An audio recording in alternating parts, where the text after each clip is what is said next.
அனைவருக்கும் வணக்கமுங்க. இப்போ நம்ம பார்க்க போகிற இடம் வந்து பார்த்திங்கன்னா ஒரு 23 சென்ட்டுங்க. தார் ரோடு கட் ரோடு ஃபேஸ்லேருந்து பார்த்திங்கன்னா ஒரு 100 அடி 16 அடி மண் தடத்தில் கீழே இறங்குனுங்க.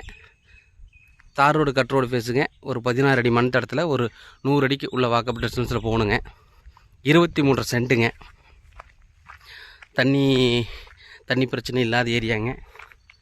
ஏன்னா உங்களுக்கு வந்து இந்த கவுந்தப்படி சரௌண்டிங் பார்த்துட்டிங்கனாவே தண்ணி பிரச்சனைக்கு வாய்ப்பே இல்லைங்க. ஏன்னா சுற்றி எல்லாம் ஆறு குளம் குட்டைன்னு ஏகப்பட்ட தண்ணிக்கு பிரச்சனை இல்லாத மாதிரி எல்லா வளம் உள்ள ஏரியா கவுந்தப்படி ஏரியாங்க. கவுந்தப்படி ஏரியா வந்து பார்த்துட்டிங்கன்னா சர்க்கரைக்கு பேர் போன ஏரியாங்க. அதனால் பண்ணி பாருங்கள், பக்கத்தான உங்களுக்கு சுற்றி கரும்புக்காடு தென்னந்தோப்பு. இந்த ஆப்போசிட்டில் வந்து பார்த்திங்கன்னா ஒரு ஃபார்ம் ஹவுஸ் ஆல்ரெடி பண்ணியிருக்காங்க. அதை நம்ம இடத்த பார்த்துட்டு வரையில் உங்களுக்கு காட்டுறேங்க. பாருங்கள், நம்ம இடம் வந்து பார்த்திங்கன்னா தெற்கு பார்த்து மாதிரி அமைஞ்சிருக்குங்க. இதை இந்த பெரிய தென்னமரம் இந்த சைடு அத்துங்க, மேவர அத்து பார்த்திங்கன்னா உங்களுக்கு எக்ஸாக்டாக சொல்லலாம். இந்த வாழைக்காடு தான் நம்மளுக்கு மேவர அத்துன்னு வைங்களேன். இது நம்ம காடுங்க,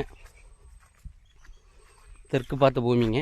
தெற்கு பார்த்து 16 அடி மண் தடத்தில் ரோடு ஃபேஸ் பார்த்துட்டிங்கன்னா உங்களுக்கு ஒரு 60 அடிக்கு மேலே கம்பல்சரி வருங்க.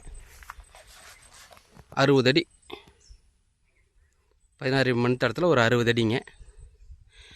நீளம் வந்து பார்த்திங்கன்னா உங்களுக்கு ஒரு 100-120 அடி வருங்க. 23 சென்ட்டுங்க.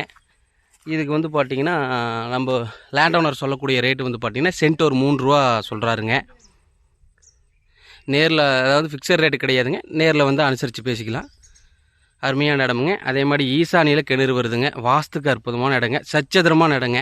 தென்னை மரம் வந்து பார்த்துட்டிங்கன்னா ஒரு 10-20 மரம் மட்டும் எல்லாம் காப்பில் இருக்குதுங்க. மரம் எப்படி இருந்தாலும் பார்த்திங்கன்னா 20-25 வருஷம் மரமாக இருக்குங்க. அருமையான பூமிங்க. தண்ணி பிரச்சனை இல்லாத ஏரியா பாருங்கள். இப்போ வந்து நம்ம அந்த ஃபார்ம் ஹவுஸ் இருக்குதுன்னு சொன்னோம் இல்லைங்களா, நம்ம அந்த இடத்த பார்த்துடலாம். இந்த இடம் வந்து பார்த்திங்கன்னா ஒரு தனி வீடு அதில் ஒரு இண்டிவிஜுவல் ஹவுஸு, ஃபார்ம் ஹவுஸு இது மாதிரி பண்ணுறதுக்கு அருமையான இடங்க. சுற்றி வீடு இருக்குதுங்க. ஏன்னா பக்கத்தாண்டிய ஊர். ஹைவேஸ் வந்து பார்த்திங்கன்னா எக்ஸாக்டாக ஒரு 1/2 கிலோமீட்டர் டிஸ்டன்ஸ் இருக்குதுங்க. ஒரு ஹைவேஸ் கவுந்தப்பள்ளிலேருந்து ஈரோடு போகிற ஹைவேஸ் வந்து பார்த்திங்கன்னா ஒரு 1/2 கிலோமீட்டர் டிஸ்டன்ஸ்லேயே இருக்குதுங்க. அதனால் வந்து பார்த்துட்டிங்கன்னா வீடு கட்டி தாராளமாக குடியிருக்கலாங்க. ஏன்னா பக்கத்தாண்டு எல்லாமே தோட்டத்துக்காரங்க எல்லாமே வீடு கட்டி குடியிருக்கிறாங்க. ஸோ அதனால் இது வந்து அருமையான இடங்க. இன்வெஸ்ட்மெண்ட் பண்ணுற மாதிரி இருந்தாலும் அருமையான இடங்க, விவசாயம் பண்ணுற மாதிரி அருமையான இடம். இல்லை நம்ம வீடு கட்டி குடியிருக்கிறதுக்கு அருமையான ஏரியாங்க. இல்லை ஒரு ஃபார்ம் ஹவுஸ் மாதிரி ஒரு வீக்கெண்டு வந்து ஒரு ரிலாக்ஸ் பண்ணிட்டு போகிறக்கு ஒரு அருமையான இடங்க. இது அந்த ஃபார்ம் ஹவுஸ் பண்ணியிருக்க கேட்டுங்க. உள்ள ஆல்ரெடி பார்த்திங்கன்னா அது அந்த வீடு உங்களுக்கு தெரியும்னு நினைக்கிறேன். ஆனால் உள்ளெல்லாம் தென்னம்பழம் வச்சனால உங்களுக்கு தென்னோலை நிறைய மறைச்சிருச்சுங்க. ஸோ இதாங்க கட் ரோடு ஃபேஸ்லேருந்து உள்ள ஒரு 100 அடிக்குள்ளே போகணுங்க. ஸோ இந்த இடம் தேவைப்படுற கஸ்டமர் யாராக இருந்தாலும் என்னோட நம்பரை கால் பண்ணுங்கள். நன்றி, வணக்கங்க.